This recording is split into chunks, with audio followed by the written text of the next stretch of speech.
Mummies and daddies will take them home to bed because they're tired little teddy bears.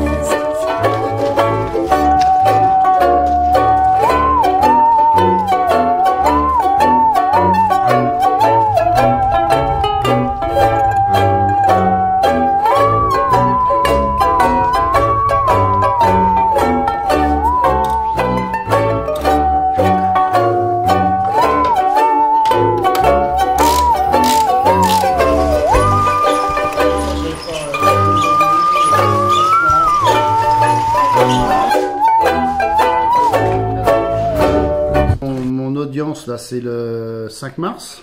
Oui, Julien m'a dit 5 mars, c'est pas les justices à Angers. Voilà. Oui. Alors, est-ce que tu pourrais... T'as un avocat? J'ai un avocat qui s'appelle Éric Morin, là. On essaye de voir quand est-ce que c'est le procès à Emmanuel Giboulot.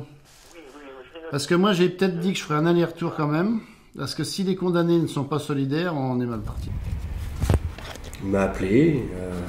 On a des amis communs, on a des endroits communs. Et il m'a demandé, voilà, est-ce que tu veux me donner un coup de main? Il est venu avec un magnum de son vin qu'il a posé sur la table du standard et il a dit j'ai rendez-vous avec Maître Morin. Le courant est assez vite passé. Le litige il part d'un sentiment qu'il a depuis plusieurs années, non pas de vouloir s'affranchir des règles, mais de ne pas arriver à suivre l'accumulation des règles qui s'imposeraient à lui et aux vignerons en règle générale. Alors il est toujours un petit peu dans la provocation, mais cette provocation elle a aussi un sens. Elle a un sens lorsqu'elle vient souligner parfois l'absurdité des textes qui s'empilent et qui sont parfois appliqués en plus de manière absurde localement dans certaines régions, et c'est le cas en ce qui concerne Olivier Cousin. Alors en plus, étant donné qu'il s'appelle Olivier Cousin, que l'acronyme de son nom ça fait OC, il avait mis sur ses cartons Anjou Olivier Cousin en mettant effectivement le A, le O et le C en plus gros, ce qui était une manière de dire je ne peux pas m'appeler autrement. Vous voulez pas que ce vin, qu'on dise que ce vin vienne de l'Anjou, eh bien moi je détourne mon nom pour bien montrer qu'il vient bien d'Anjou. La difficulté avec ces règles, c'est que ça en fait des vins orphelins. Ils n'ont plus le droit de dire d'où il vient. Ils n'ont plus le droit de mettre en valeur le vin, mais comme une sorte de fausse commune, qui est l'appellation de vin de table, de vin de France maintenant, parce qu'en plus les appellations changent tout le temps, on n'est plus dans l'appellation d'origine contrôlée, si tant est qu'il y avait des contrôles avant, ou en tout cas c'était des contrôles entre copains, mais dans l'appellation d'origine protégée. Alors on protège plus qu'on contrôle, Olivier Cousin on contrôle plus qu'on le protège manifestement. Le vin naturel qui sème la discorde. Courrier de l'Ouest, du 15 octobre 2011. Comment classer ça, moi? Ça c'est René Renoux. Alors attends, c'est en quelle année ça? 2005. René Renoux 2005, président de l'INEAO à l'époque. Et donc ça c'était à la Dive Bouteille, à la Grande Vignole chez Filiatro. En tant que président de l'INEAO, il a essayé de changer les choses en faisant deux catégories de vins. Un vin industriel et un vin, on va dire, il appelait ça un AOC d'excellence. Il est mort avant de finir son mandat et donc c'est resté comme ça. Et c'était presque, enfin à mon avis il serait pas mort, on aurait pu en reparler. C'était presque abouti quand même son truc. Déjà dans l'idée, il disait c'est ça qui marchera. Donc ça pouvait pas être actuel, mais ça aurait pu marcher plus tard. Moi, quand j'avais vu, une des dernières fois que je l'ai vu, c'est Bistrot de Toircé. Parce que j'étais fâché avec les appellations, je me suis dit, mais c'est horrible vos appellations, vous autorisez tout. Et je dis, mais ça va, vous êtes en train de bousiller l'appellation d'origine contrôlée en autorisant tout pour faire un produit standardisé. Mais en autorisant quoi précisément? Chaptalisation, acidification, désherbage, les litres et les litres de désherbants qui ont été déversés sur les coteaux pour pouvoir faire du vin. Moi, je me disais, et puis en plus, nous, on a été comment dire, témoins de ce truc-là. Moi, quand j'ai commencé le faire du vin dans les années 80, le désherbage existait très peu, ça se voyait même pas. Et dans les années 85 à 90, ça a été la panacée, tout le monde se mettait à désherber, toutes les vignes étaient jaunes au printemps, comme maintenant. Hein. Les gens, ils y vont pas de main morte. Hein, et donc... Donc ça fait des litres et des litres de désherbant déversés dans la campagne, des kilos et des kilos de sucre pour faire croire qu'il y avait du soleil et des millésimes où il n'y en avait pas. Enfin, tout ça a été autorisé. On s'est dit, mais c'est plus un produit d'excellence. Ça n'a jamais été c'est une marchandise. C'est juste une marchandise, quoi. On lui reproche de mettre principalement l'origine de son vin, c'est-à-dire le mot Anjou. Mais pourquoi est-ce qu'il n'a pas le droit de mettre Anjou sur l'étiquette de ses bouteilles? Parce que, ne faisant plus partie de l'appellation d'origine, le mot Anjou est aujourd'hui un mot interdit. On a des mots interdits dans le pays de Voltaire à cause des appellations d'origine. Et le mot Anjou, même le mot Angevin, puisque maintenant il met paysan angevin et la DGCCRF vient nous dire oui, mais même paysan angevin, ça va pas parce que ça. Voilà, donc on a des mots interdits, alors que ce sont des mots qui donnent une information au consommateur. Aujourd'hui, la grande règle, presque une sorte de principe sacré, c'est d'informer le consommateur. Il faut que le consommateur soit informé, y compris même s'il est surinformé. La première chose que vous demandez lorsque vous allez chez un caviste, parce que les vins d'Olivier Cousin ne sont vendus que chez les cavistes et pas dans les supermarchés, c'est vous voulez un vin de quelque part, vous voulez un vin de Bordeaux, vous voulez un vin de Bourgogne, vous voulez un vin d'Anjou. Et là, cette information, on la prive. On prive le consommateur de cette information primordiale. On lui dit, circulez, c'est un vin de France, un vin de table. Et le vin de France, vous pouvez mettre 49%, jusqu'à 49% de raisins qui ne viennent pas de France, qui viennent de l'Union européenne. Alors qui trompe qui? En fait, c'est la vraie question. Est-ce que c'est Olivier Cousin qui trompe le consommateur lorsqu'il dit que comme son père, son grand-père et son arrière-grand-père, et depuis X générations, son vin est fait en Anjou? Ou est-ce que ça n'est pas une information légitime, où il vient non pas s'approprier une appellation d'origine? Vous avez l'INAO qui vient même jusqu'à dire que Olivier Cousin tirerait profit de l'appellation d'origine tellement elle est prestigieuse. Je pense que quand on voit où les vins d'Olivier Cousin sont vendus et sur quelle table de restaurant du monde elles figurent, je pense que c'est plutôt l'appellation d'origine Anjou qui bénéficie du rayonnement d'Olivier Cousin et pas l'inverse. Tout ce qui est qui valoriserait un petit peu le vin, domaine, château, clos, manoir, abbaye même, tout ça ce sont des mots interdits. Et jusqu'à récemment, mais en tout cas dans le temps de la poursuite qui est celui de cette procédure pénale, il n'avait pas le droit de mettre le millésime. Alors vous pouvez vous retrouver à acheter finalement des vins qui ont été stockés 5 ans, 10 ans, qui sont peut-être mauvais, mais étant donné que vous n'avez pas le droit de mettre le millésime, on vous les vendra comme si c'était un vin de l'année.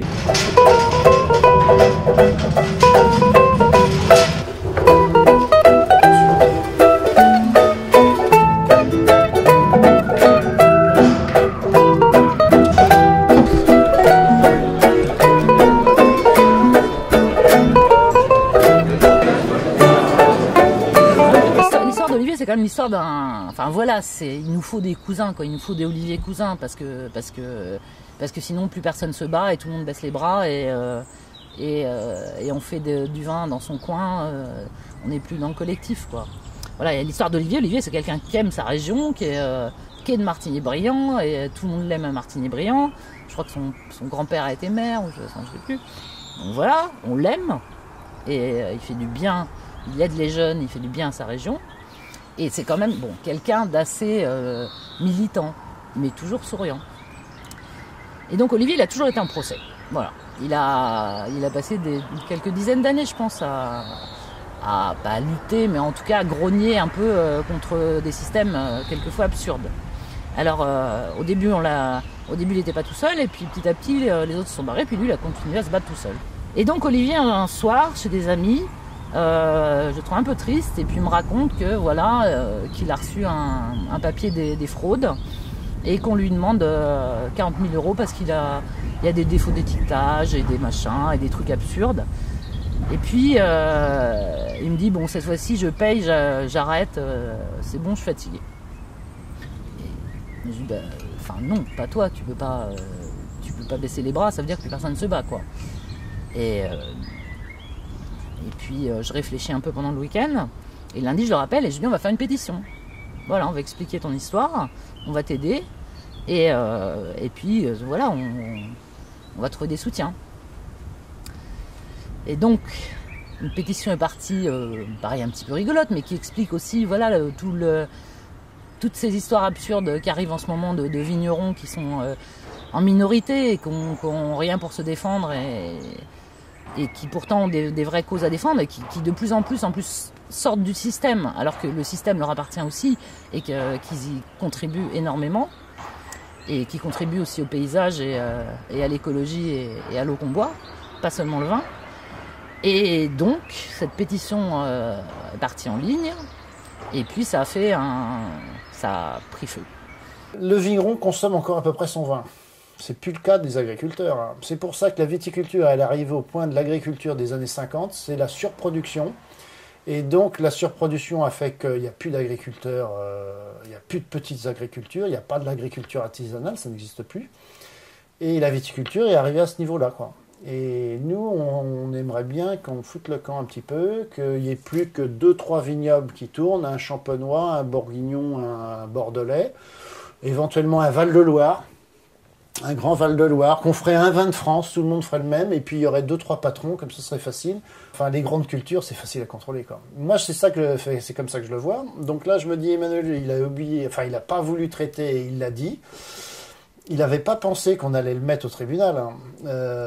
Il y a plein d'autres gens qui ont fait comme lui, mais ils se sont dit, on passe. Le procureur disait rien, enfin le préfet disait bon, regarde pas trop sur ce.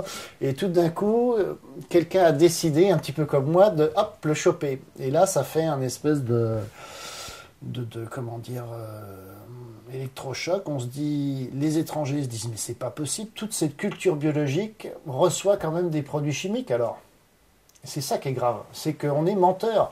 On dit culture biologique en Bourgogne, en Bordelais, en Champagne, on retourne à l'attraction animale et tout ça. Et finalement, par arrêté préfectoral, on nous oblige à foutre des produits chimiques. Et là, on sait que ça fait 2 ans que ça existe. On sait que ça fait 2 ans qu'il y a des gens qui achètent les produits pour pas être emmerdés et qui ne les mettent pas parce que c'est des gens normaux, quoi, qui vont pas empoisonner leur vigne et leur campagne. Par contre, ils ont acheté le produit, donc le contrôleur voit la facture. Donc théoriquement, s'il y a une facture, on a utilisé le produit. Donc ça, c'est vraiment quelque chose de... Enfin, on est arrivé à un point terrible. Ça veut dire que l'agriculture biologique, les contrôleurs sont des menteurs.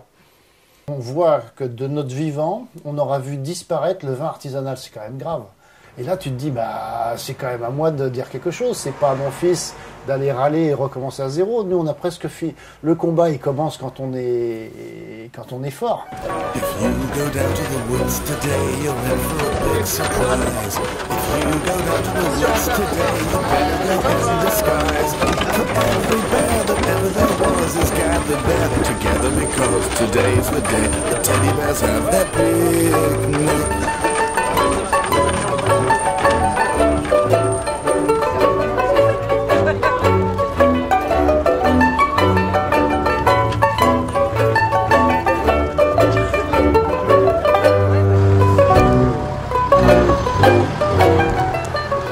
Vous avez l'impression d'être un bouc émissaire aujourd'hui ? Ah oui, carrément. Ouais. Carrément, on va voir comment ça va se... Normalement, ils vont faire... Enfin, normalement, je ne dois pas gagner. Si je gagne, tout le monde va reprendre son nom. Mais au moins, on aura fait une petite ouverture sur quelque chose qui s'est déréglé en 20 ans et qui a fait que d'empirer. Enfin, depuis 20 ans, la viticulture a deux facettes, quoi. Le côté industriel et productiviste. Et le côté artisanal et familial, quoi, voilà. Et du fait que vous n'entriez pas dans le moule, entre guillemets, c'est aujourd'hui pour ça que vous comparaissez, vous pensez ? Oui, alors non, c'est peut-être surtout parce qu'on veut faire un autre moule. Watch them, catch them unawares, and see them picnic on their holiday. See them gaily get about, they love to play and shout, they never have any cares. At 6 o'clock their mummies and daddies will take them home to bed because they're tired little teddy bears.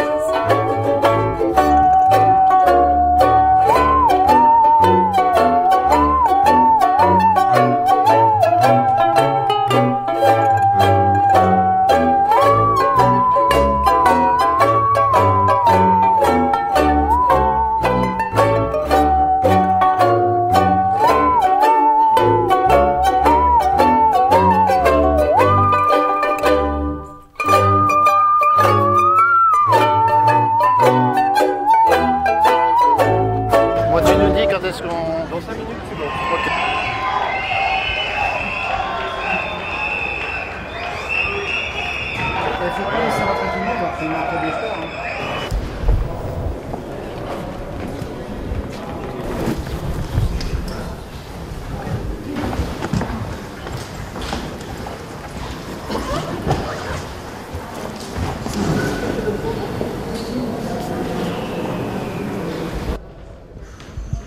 Je sais pas comment le dire. Alors, t'as fait trop frais? Eh ben, je ne sais pas quoi dire, j'ai rien compris.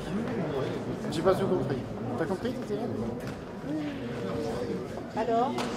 Alors, bah, c'est pas quoi dire, j'ai un peu compris. Faut sortir.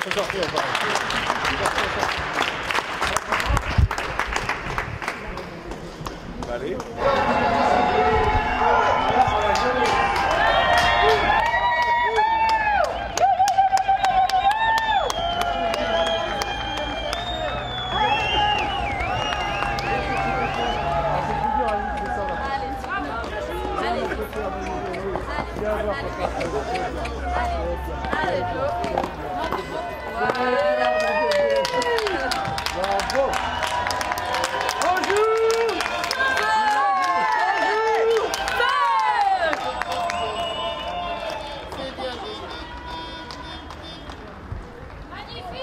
Je te prends en coupe. Ah la hussarde. Bonjour. Il redescend ça vraiment? Je sais pas. Attention, Bah oui, attention.